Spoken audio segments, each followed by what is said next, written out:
అప్పుడు మహానాడులో ఒక్కరోజన్నా ఖచ్చితంగా పాల్గొనేవాడు జూనియర్ ఎన్టీఆర్.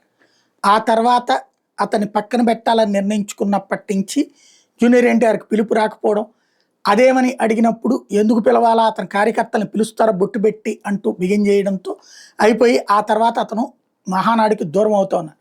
మహానాడు జరిగేది ఎన్టీఆర్‌కి సంబంధించినటువంటి జయంతి సందర్భంలో. ఇప్పుడు ఆ కార్యక్రమానికి సంబంధించిన దాంట్లో ఇదివరకు నివాళులు అర్పించేటప్పుడు చంద్రబాబు వీళ్ళందరూ హైదరాబాద్‌లో అర్పించేవాళ్ళు. ఇప్పుడు మహానాడు జరుగుతున్నది కాబట్టి ఇక్కడ నివాళులు అర్పించడం ఒక ఎత్తైతే, అక్కడ ప్రతి ఏడాది లాగానే ఇటు జూనియర్ ఎన్టీఆర్, కళ్యాణ్ రామ్ కలిసి నివాళులర్పించారు. మరోవైపు భువనేశ్వర్ గారు దేవాంశిని తీసుకుని అక్కడికి వెళ్ళి నివాళులర్పించారు ఎన్టీఆర్ ఘాట్లో.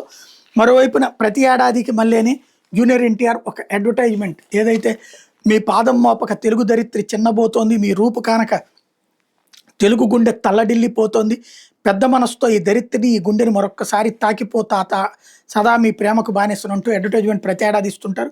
అదే ఇచ్చుకొచ్చారు.